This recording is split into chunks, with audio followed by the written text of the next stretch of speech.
Welcome back to the Witch Hut. The Witch Hunts of Sweden.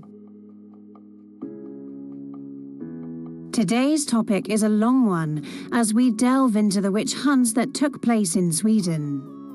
The history of witch trials in Sweden is a fascinating and tragic chapter in the broader context of witchcraft persecution across Europe. Sweden, like many other countries during the early modern period, experienced intense witch hunts and trials, and several individuals, often women, were accused of witchcraft.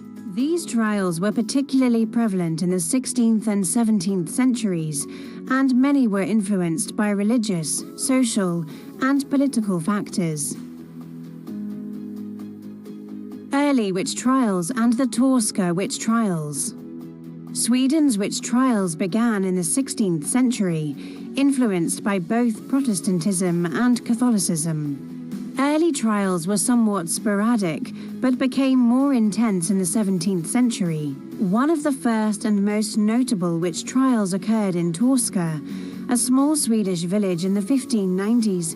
These were among the first large-scale witch hunts in Sweden, where several women were accused of witchcraft. Witchcraft accusations in Sweden were often linked to fears of satanic rituals, evil spells, and the idea of witches being in league with the devil. The Great Witch Hunt, 1668 to 1676. The Great Witch Hunt is one of the most infamous periods in Swedish witch trial history. This occurred between 1668 and 1676 and was marked by widespread accusations and a growing panic about witches. The hunt was fueled by religious leaders, fear of demonic influence, and the influence of neighboring countries' witch trials, particularly Denmark and Germany, where witch hunts were at their peak. Many women and a few men were accused of witchcraft, and there was a belief that witches could summon storms, sicknesses, and curses that harmed people and crops.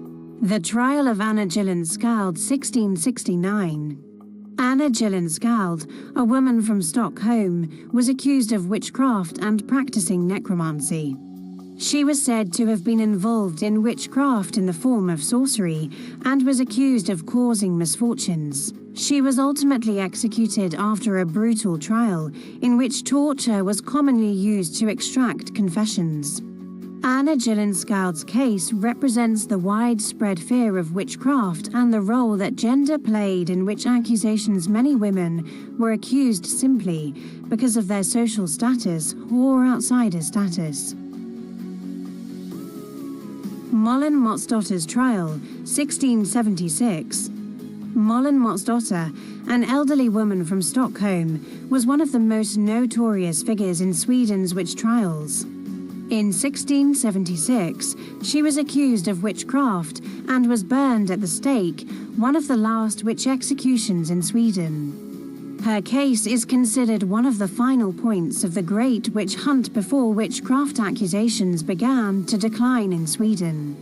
She was accused of making pacts with the devil and participating in witches' sabbaths. The legend of her curse and her death by burning remains part of Sweden's dark folklore surrounding witchcraft.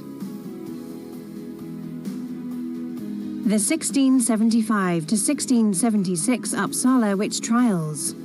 The Uppsala witch trials were another significant event during the witch hunts in Sweden, centered around Uppsala, a city with strong religious and judicial ties.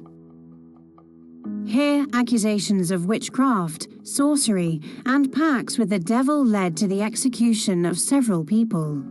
One of the most famous trials during this period involved a group of women who were accused of being witches and practicing magic to cause harm to the local community. These trials further exemplified the growing paranoia around witchcraft and the institutionalized persecution of women during the period. Key themes in Swedish witch trials: religious fervor, the Lutheran Reformation, and the rise of Protestantism in Sweden led to a deep suspicion of anything perceived as unchristian or heretical. As part of this, witchcraft was viewed as a sinful act, and women accused of witchcraft were often seen as dangerous agents of the devil. Religious authorities played a crucial role in fueling witchcraft paranoia, with sermons and public statements by church leaders reinforcing the belief that witches were a threat to both the community and the soul.